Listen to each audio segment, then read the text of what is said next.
नमस्कार. महाराष्ट्रातील विविध क्षेत्रातील बातम्या झटपट आपल्या मोबाईलवर पाहण्यासाठी लगेचच सबस्क्राईब करा राष्ट्रशक्ती लाईव्ह न्यूज आणि सोबत बेल आयकॉन प्रेस करायला विसरू नका. आजच्या विधानातून जतचे आमदार गोपीचंद पडळकर हे अजित पवार यांच्या चटया उचलताना दिसले.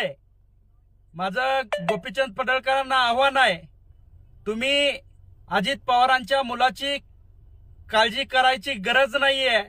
त्यासाठी आमचे नेते राष्ट्रवादीचे राष्ट्रीय अध्यक्ष आदरणीय अजितदादा हे त्यांच्या मुलांची काळजी करण्याकरता सक्षम आहेत.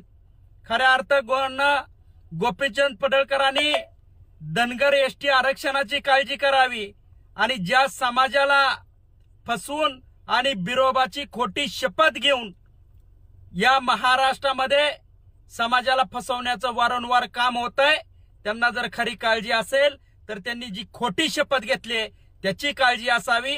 अजित पवारांच्या मुलाची काळजी करायला तुमची गरज नाहीये आणि येणाऱ्या तुमच्या राजकीय भविष्याची काळजी करावी. जे लोक तुमचा वापर करून घेतायत ते तुम्हाला कधी अनयुज्ड करून टाकतील. या येणाऱ्या काळामध्ये आपण त्याची काळजी घ्यावी.